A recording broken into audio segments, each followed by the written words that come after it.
tell us how you first encountered her. Do you remember the first time that you met her? Well, there's a backstory there, if you don't mind. Please. I had worked with Gert's sister, Hildegard Lamfrom, when I was an undergraduate at UC San Diego. 30 years later, I was having a breakfast with Tim Boyle, and Tim said, "Oh, do you happen to know my aunt, Hildegard Lamfrom, who was at UC San Diego?" And I said, "Tim, she was one of my mentors when I was working in a lab. Of course I know her.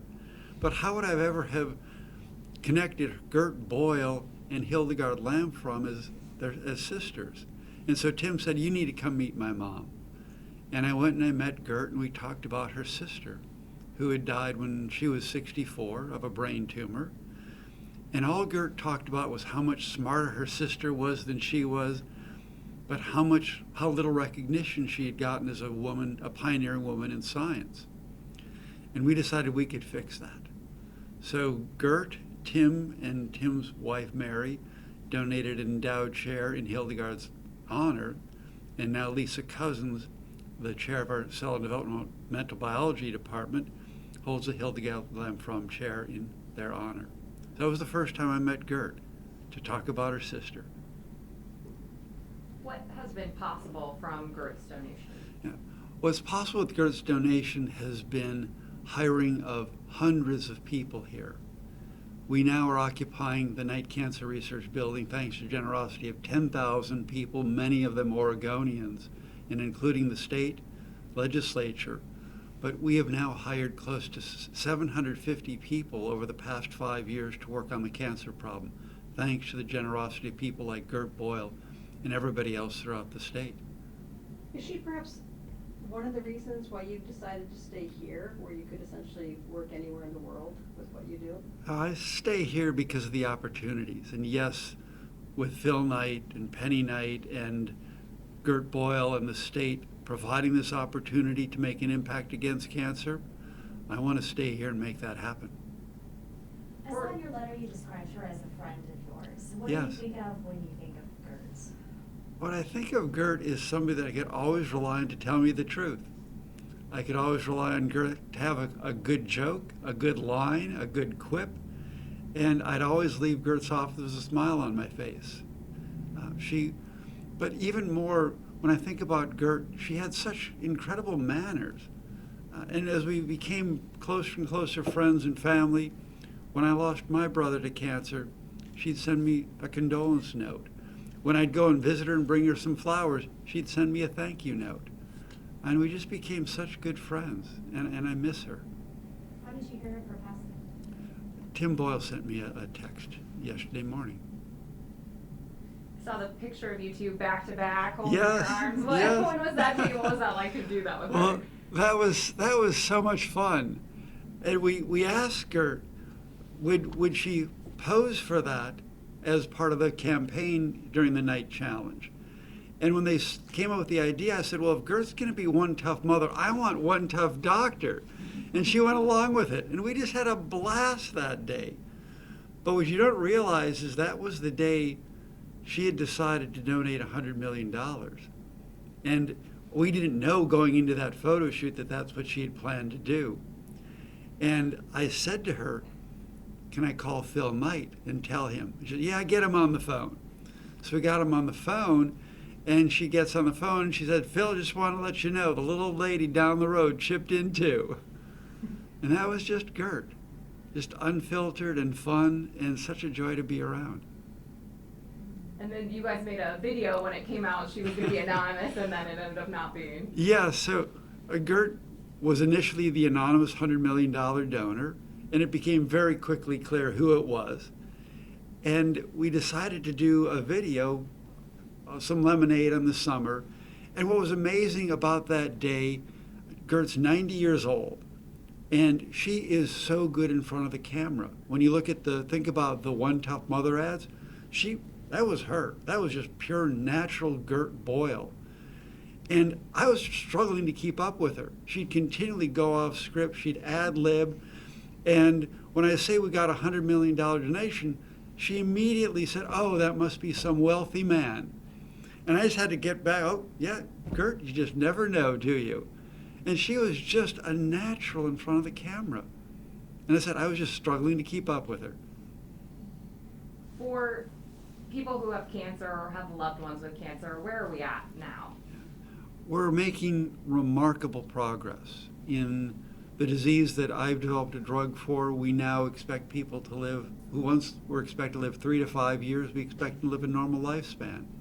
When you look at 5-year survival rates from other cancers like melanoma and breast cancer, we're seeing significant improvements.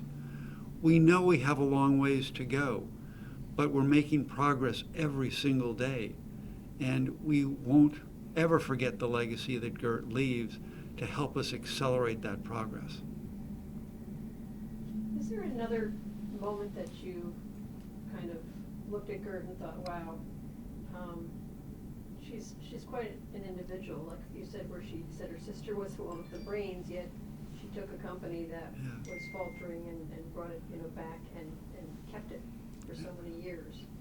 One of the things that always impressed me about Gert is that despite all of her hardships, she never had a chip on her shoulder. It was always, what am I going to do today? Put one foot in front of the other. I think the quip she had was early to bed, early to rise, work hard as hell, and advertise. And that's what she did every single day of her life. She was in the office until she was 95 years old working. And that's what she did. And that is what has always impressed me about her, is it was always about, what am I going to do today to do something better than what we had yesterday? And to me, that's the way you make progress. And that's what we're trying to do here at the Knight Cancer Research Institute. Every single day, work hard, make progress. What breakthroughs have you been able to make because of donations like hers and others? The most important ones are, we've assembled a team to look at, the most important ones we've made are that we've assembled a team to work on advanced cancers. And when I think about what we're doing with advanced cancers, most of the rest of the world is taking the cancer and sequencing the DNA, and what we're finding is about less than 10% of patients benefit by doing that.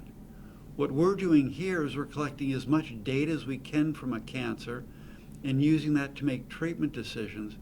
And the results we're seeing are nothing beyond spectacular. What we're seeing in women with metastatic breast cancer, instead of getting 6 months to a year, we're getting 3 to 4 times that by matching people to the right therapy, but then evolving the treatment as we see the cancer evolve.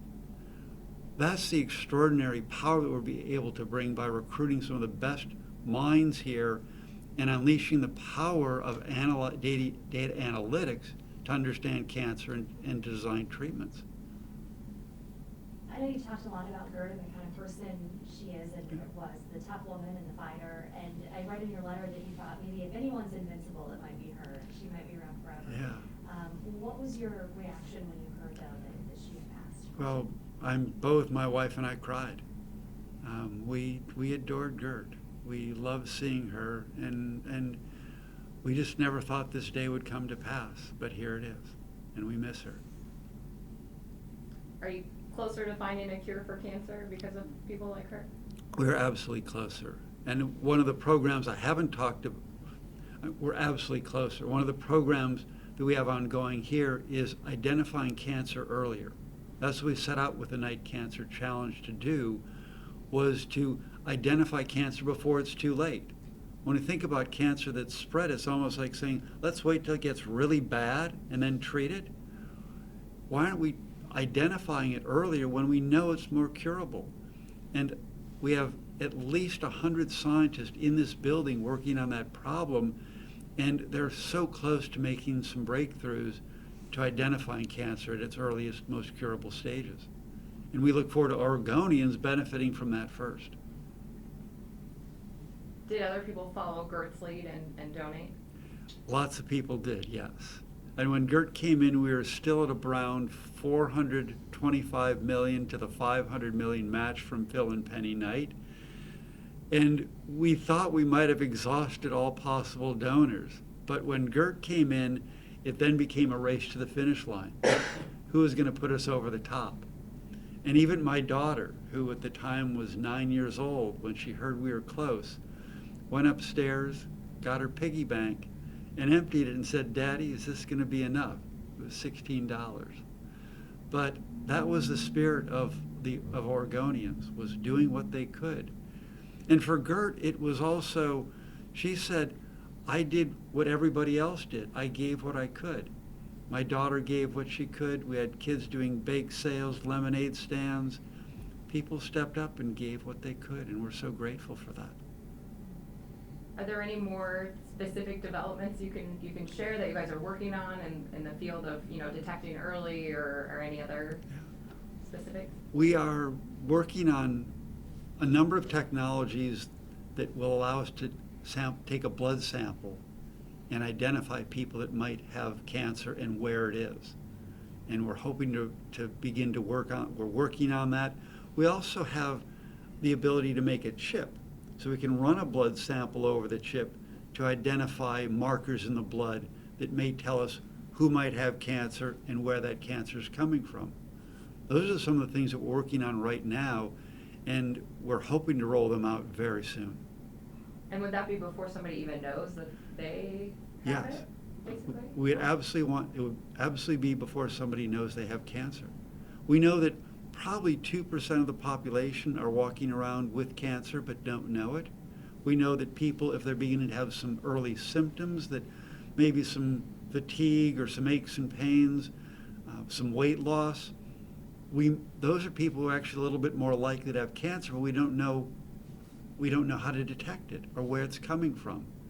So we're trying to develop technologies that aren't going to require everybody to go through whole body x-rays, which would bankrupt our healthcare system, to get that to a simple blood sample that say, we think you're somebody that might have cancer, here's where it's coming from, let's do some more tests to actually figure out where that is.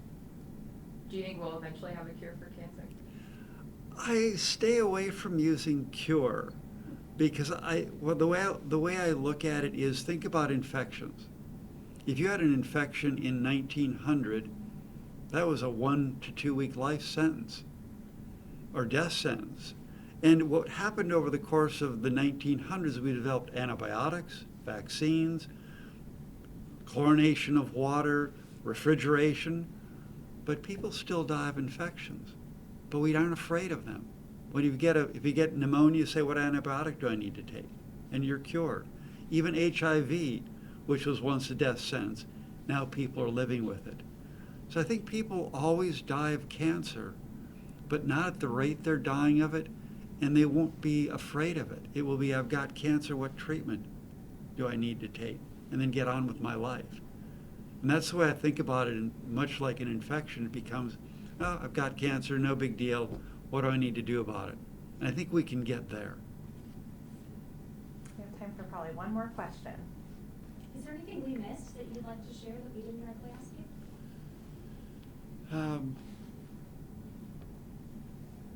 I just want to again say how much Gert meant to us, how much Gert meant to the Night Cancer Institute, and how much we're going to miss her. She was truly a one-of-a-kind. Everybody's called her an icon, and she certainly was. And she'll be missed, but she left a remarkable legacy, both here in our community with her family who carries on that legacy, but around the world. And so, Gert, here's to you.